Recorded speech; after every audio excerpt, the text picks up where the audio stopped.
Hello hi friends, ಶ್ರುತಿ Vijay Gowda YouTube ಚಾನಲ್ಗೆ ಸ್ವಾಗತ. ಯಾರೆಲ್ಲ ನಮ್ಮ ಚಾನಲ್ನ ನೋಡ್ತಿದ್ದೀರಾ ಅಲ್ವಾ, ದಯವಿಟ್ಟು ಸಬ್ಸ್ಕ್ರೈಬ್ ಮಾಡಿಕೊಂಡು ವಿಡಿಯೋನ ನೋಡಿ ಅಂತ ಹೇಳ್ತಾ, ಇವತ್ತಿನ ವಿಡಿಯೋದಲ್ಲಿ ನಾನು ಸಿಂಪಲ್ಲಾಗಿ ಕಡಿಮೆ ಮಸಾಲೆನ ಬಳಸಿ ಮಾಡುವಂತಹ ಒಂದು ವೆಜಿಟೇಬಲ್ ಪಲಾವ್ನ ತೋರಿಸ್ತಾ ಇದ್ದೀನಿ.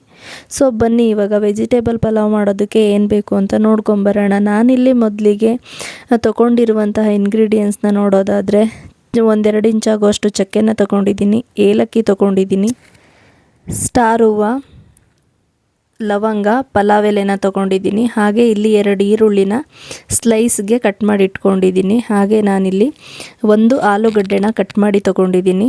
ಹಾಗೆ ಕ್ಯಾರೆಟು ಮತ್ತು ಬೀನ್ಸ್ನ ಕೂಡ ತೊಗೊಂಡಿದ್ದೀನಿ. ನಿಮ್ಮ ಮನೆಯಲ್ಲಿ ಯಾವ ತರಕಾರಿ ಇರುತ್ತಲ್ಲ ಆ ತರಕಾರಿನ ಯೂಸ್ ಮಾಡಿಕೊಂಡು ನೀವು ಪಲಾವ್ನ ಮಾಡ್ಬೋದು.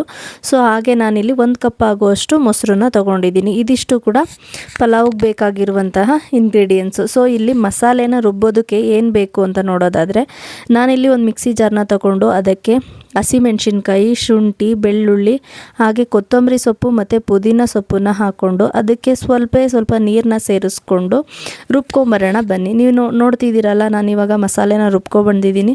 ಸೊ ಪಲಾವ್ಗೆ ನುಣ್ಣಗೆ ಬೇಕು ಅಂತ ಏನಿಲ್ಲ ಮಸಾಲೆ, ಸೊ ತರಿಯಾಗಿ ರುಬ್ಕೊಂಡ್ರೂ ನಡೆಯುತ್ತೆ.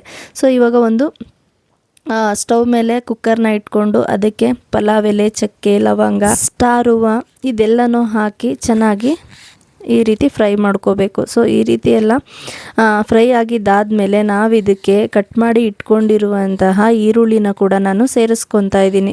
ಈರುಳ್ಳಿನ ಹಾಕಿದ್ದಾದಮೇಲೆ ನಾವು ಚೆನ್ನಾಗಿ ಫ್ರೈ ಮಾಡ್ಕೋಬೇಕಾಗತ್ತೆ. ಈರುಳ್ಳಿ ಕಂದು ಬಣ್ಣಕ್ಕೆ ಬರೋ ತನಕನೂ ಕೂಡ ನಾವು ಫ್ರೈ ಮಾಡ್ಕೋಬೇಕಾಗತ್ತೆ. ಸೊ ಈ ಒಂದು ಪಲಾವ್ನ ನಾವು ಎಷ್ಟು ಸಿಂಪಲಾಗಿ ಮಾಡ್ಕೋಬೋದು ಅಂತ ಹೇಳಿದ್ರೆ, ಯಾವುದೇ ರೀತಿ ಹೆವಿ ಮಸಾಲೆ ಅನ್ನಿಸ್ತಾ ಇದೆ ಅನ್ನೋ ಥರದಲ್ಲಿ ಏನಿರಲ್ಲ ಈ ಪಲಾವು. ಅಷ್ಟು ಸಿಂಪಲಾಗಿ ನಾವು ಮಾಡ್ಕೋಬೋದು.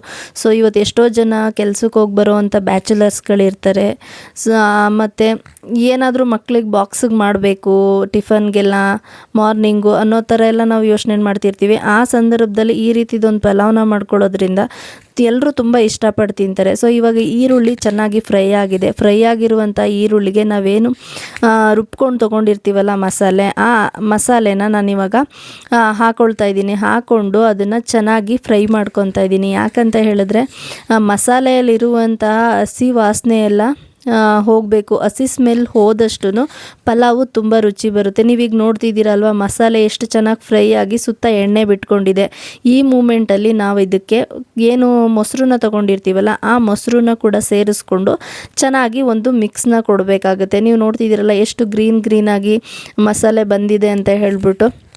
ಸೊ ಈ ಮಸಾಲೆ ಒಂದು ನಾಟಿ ಸ್ಟೈಲಲ್ಲಿ ಮಾಡ್ತಿರೋದ್ರಿಂದ ಇದೇ ರೀತಿ ಗ್ರೀನಾಗೇ ಇರುತ್ತೆ. ಇದಕ್ಕೆ ಯಾವುದೇ ರೀತಿ ಖಾರದ ಪುಡಿ, ಧನಿಯಾ ಪುಡಿ ಇದನ್ನೆಲ್ಲ ನಾನು ಸೇರಿಸ್ಕೊತಾ ಇಲ್ಲ. ಸೊ ಇವಾಗ ಮಸಾಲೆ ಎಲ್ಲ ಮಿಕ್ಸ್ ಆದಮೇಲೆ ಇದಕ್ಕೆ ನಾವು ಕಟ್ ಮಾಡಿ ಇಟ್ಕೊಂಡಿರುವಂತಹ ತರಕಾರಿನ ತೊಳೆದು ಸೇರಿಸ್ಕೋಬೇಕಾಗತ್ತೆ. ನಾನಿಲ್ಲಿ ಎಲ್ಲ ತರಕಾರಿನೂ ಕೂಡ ಸೇರಿಸ್ಕೊಂಡು ಮಿಕ್ಸ್ ಮಾಡ್ಕೊಂಡಿದ್ದೀನಿ. ಇವಾಗ ಇದಕ್ಕೆ ರುಚಿಗೆ ಎಷ್ಟು ಬೇಕೋ ಅಷ್ಟು ಉಪ್ಪನ್ನ ನೋಡಿ ಕೂಡ ಸೇರಿಸ್ಕೋಬೇಕಾಗತ್ತೆ. ಸೇರಿಸ್ಕೊಂಡು ಈ ರೀತಿ ಚೆನ್ನಾಗಿ ಮಿಕ್ಸ್ ಮಾಡ್ಕೋಬೇಕು. ನೀವು ನೋಡ್ತಿದ್ದೀರಲ್ಲ ನಾನು ಯಾವ ರೀತಿನಲ್ಲಿ ಮಿಕ್ಸ್ ಮಾಡ್ಕೊತಿದ್ದೀನಿ ಅಂತ. ಸೊ ನೀವು ಕೂಡ ಇದೇ ರೀತಿಯಲ್ಲಿ ಮಾಡ್ತಾ ಹೋದರೆ ಪಲಾವ್ ತುಂಬಾ ಟೇಸ್ಟಿಯಾಗಿ ಬರುತ್ತೆ. ನಾನಿಲ್ಲಿ ತೋರಿಸ್ತಿದ್ದೀನಲ್ಲ, ಈ ಲೋಟದಲ್ಲಿ ನಾನು ಅಕ್ಕಿನ ತೊಗೊಂಡಿರೋದ್ರಿಂದ ಇದೇ ಲೋಟದಲ್ಲೇ ನಾನು ಅಳತೆನ ಮಾಡಿ ನೀರು ಹಾಕ್ಕೊತಾ ಇದ್ದೀನಿ. ಸೊ ನೀರೆಲ್ಲ ಹಾಕಿದ್ದಾದಮೇಲೆ ನಾವು ಅದನ್ನು ಚೆನ್ನಾಗಿ ಮಿಕ್ಸ್ ಮಾಡಿ ಒಂದು ಕುದಿ ಬರೋ ತನಕ ನಾವು ಕುದಿಸ್ಕೋಬೇಕಾಗತ್ತೆ. ನೀವು ನೋಡ್ತಿದ್ದೀರಲ್ಲ ಇವಾಗ ಈ ಪಲಾವು ನೀರು ಹಾಕಿರೋದೆಲ್ಲ ಇವಾಗ ಚೆನ್ನಾಗಿ ಕುದೀತಾ ಇದೆ. ಈ ಕುದೀತಾ ಇರುವಂಥ ಮೂಮೆಂಟಲ್ಲಿ ನಾವು ಅಕ್ಕಿನ ತೊಳೆದು ಹಾಕೋಬೇಕಾಗತ್ತೆ. ನಾನಿಲ್ಲಿ ಸೋನಾ ಮಸೂರಿ ಅಕ್ಕಿನ ತೊಗೊಂಡಿದ್ದೀನಿ. ಸೊ ನೀವು ಕೂಡ ನಿಮ್ಮ ಮನೇಲಿ ಯಾವ್ದು ಇದೆಯಲ್ಲ ಅದನ್ನು ಯೂಸ್ ಮಾಡ್ಕೊಂಡು ನೀವು ಮಾಡ್ಬೋದು. ಸೊ ಇಲ್ಲಿ ನಾನು ಅಕ್ಕಿನ ಕೂಡ ತೊಳೆದು ಸೇರಿಸ್ಕೊಂಡಿದ್ದಾದಮೇಲೆ ನಾನು ಈ ರೀತಿ ಚೆನ್ನಾಗಿ ಮಿಕ್ಸ್ ಮಾಡ್ಕೊತಾ ಇದ್ದೀನಿ. ಮಿಕ್ಸ್ ಮಾಡ್ಕೊಂಡಿದ್ದೆಲ್ಲ ಆದಮೇಲೆ ಇನ್ನೊಂದು ಸಲ ನಮ್ಗೆ ಉಪ್ಪೇನಾದರೂ ಬೇಕಾ ಅಂತ ಹೇಳಿ ಚೆಕ್ ಮಾಡಿಕೊಂಡು, ಸೊ ಇವಾಗ ನಾವು ಇದನ್ನು ಕುಕ್ಕರ್ ಮುಚ್ಚಳನ ಮುಚ್ಚಿ 1 ವಿಷಲ್ನ ಕೂಗಿಸ್ಕೊಂಬಂದರೆ ಸಾಕು. ಜಾಸ್ತಿ 2-3 ವಿಷಲ್ ಬೇಡ, 1 ವಿಷಲ್ ಸಾಕು. ಇವಾಗ ವಿಷಲ್ನ ಕೂಗಿಸ್ಕೊಂಡು ಬಂದಿದ್ದೀನಿ. ನೀವು ನೋಡ್ತಿದ್ದೀರಾ ಅಲ್ವಾ ಪಲಾವ್ ಎಷ್ಟು ಚೆನ್ನಾಗಿ ಬಂದಿದೆ ಅಂತ ಹೇಳ್ಬಿಟ್ಟು. ಸೊ ಈ ರೀತಿ ಬಿಡಿಯಾಗಿ ಅನ್ನ ಒಂದೊಂದೂ ಕೂಡ ಬಿಡಿಯಾಗಿ ಅನ್ನ ಬಂದಿದೆ, ಅಂದರೆ ಉದ್ರಾಗಿ ಬಂದಿದೆ ಅಂತಲೇ ಹೇಳ್ಬೋದು. ಸೊ ನೋಡ್ತಿದ್ದೀರಲ್ಲ, ತುಂಬಾ ಚೆನ್ನಾಗಿ ಬಂದಿದೆ. ನಿಮಗೂ ಕೂಡ ಈ ಒಂದು ರೆಸಿಪಿ ಇಷ್ಟ ಆಗಿದರೆ ನೀವು ಕೂಡ ಟ್ರೈ ಮಾಡಿ, ಹೇಗೆ ಬಂತು ಅಂತೇಳಿ ನನಗೊಂದು ಕಮೆಂಟ್ ಮಾಡಿ. ಹಾಗೆ ಲೈಕ್ ಮಾಡಿ, ಶೇರ್ ಮಾಡಿ, ಜೊತೆಗೆ ಸಬ್ಸ್ಕ್ರೈಬ್ ಮಾಡೋದನ್ನು ಮರಿಬೇಡಿ friends. Thank you so much video ನೋಡಿದ್ದಕ್ಕೆ.